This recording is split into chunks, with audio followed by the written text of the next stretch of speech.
So thanks very much to the organisers for inviting me to try to answer this question, why does PrEP have to be so complicated? Since WHO recommended recommendations in 2015 about PrEP as part of a comprehensive HIV prevention package, we've seen enormous efforts to scale up PrEP globally. And as of Q1 2024, there have been almost 7 million initiations worldwide. And we have also started to see the introduction of more PrEP options, including the dapivirine ring and injectable cabotegravir international programs, particularly in Eastern and Southern Africa, where the burden of HIV is high. But access has been uneven, and there is a way to go to meet the Prevention 2025 goals of ensuring availability of PrEP for 10 million people at substantial risk of HIV by 2025. The antiretroviral treatment program has really paved the way when it comes to thinking about simplification of PrEP. In low and middle income countries, upwards of 90% of people are on a daily fixed dose combination oral pill. Accelerated by the availability of TLD, HIV treatment programs have adopted and implemented differentiated service delivery models. Rather than a one-size-fits-all approach, those that are clinically suppressed or established on ART are eligible to receive refills in settings that are separate from the clinical consultation, and ART refills have been extended to 3 to 6 monthly intervals. For example, in South Africa, where I'm from, about 1.45 million people receive their antiretroviral refills outside of healthcare facilities and closer to home through community-based ART clubs. In this meta-analysis that's presented on the slide, community-based ART resulted in higher ART uptake, higher retention, and greater viral suppression at 1 year compared to facility-based ART initiation and refills. In response to COVID-19, adaptations to PrEP service delivery resulted in increased flexibility with trends towards demedicalization, simplification, and integration within other healthcare services, provision of virtual support, and differentiated service delivery for PrEP that aligned with client preferences.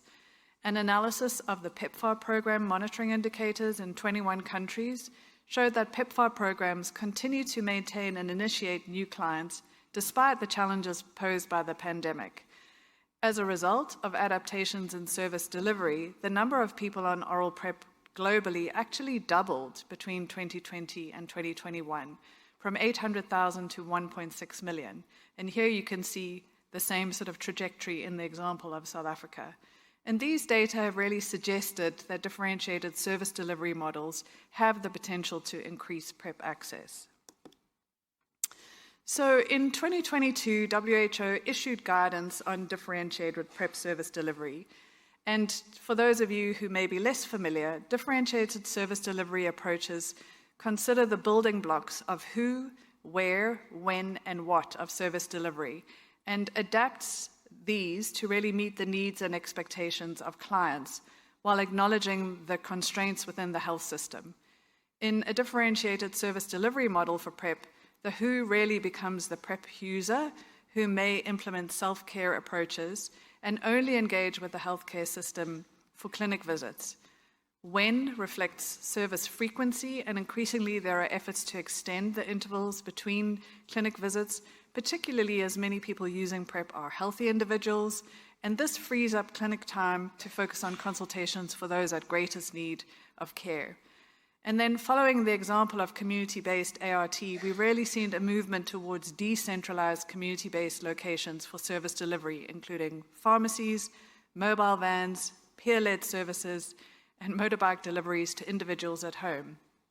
Finally, the what focuses on the minimum package of services required by PrEP users that includes streamlined monitoring and the opportunity for offering a package of sexual health services.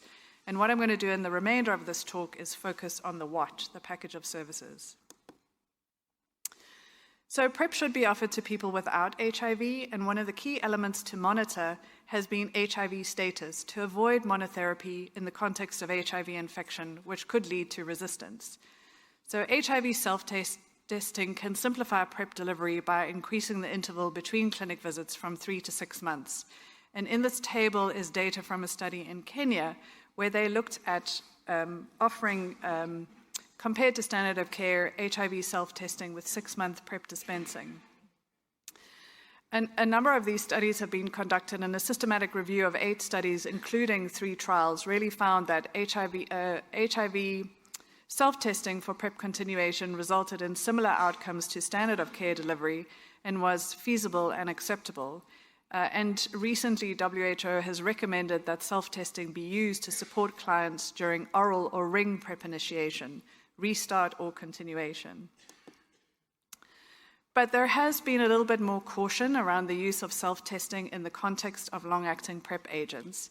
And this is because long-acting PrEP agents can alter responses to conventional diagnostics through viral suppressive effects that lead to delayed development of antibody responses and antibody detection, and so delayed diagnosis of HIV. And this has been described as the Levi syndrome, and the consequences of this really are prolonged long-acting PrEP monotherapy and the emergence of resistance. And this may have been one of the reasons that the FDA actually mandated HIV RNA testing as part of screening in the context of CAB-LA use. However, data at this conference has really highlighted some of the limitations of inclusion of HIV RNA testing into testing algorithms.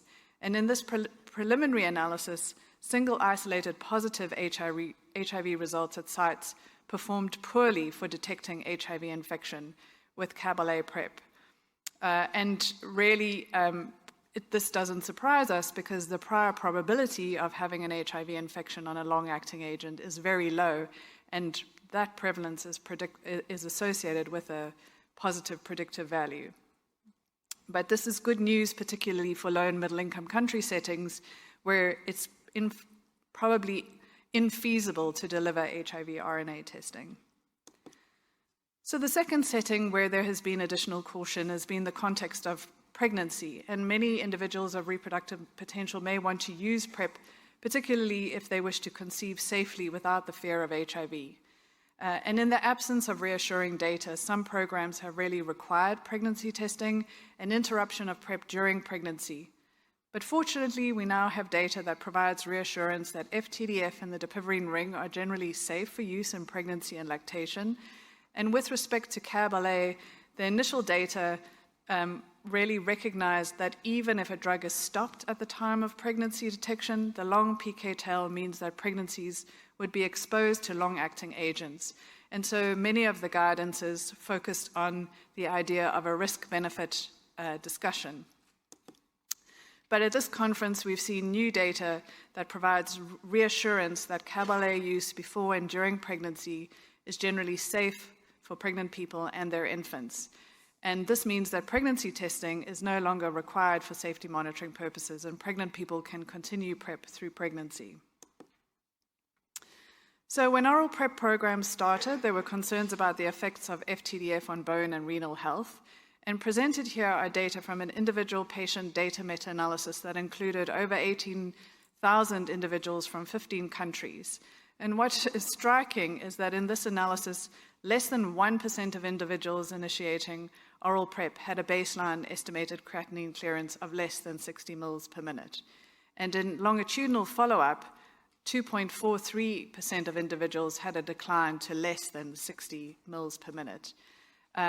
What was observed is that higher risks were associated with increasing age and having pre-existing poor renal function.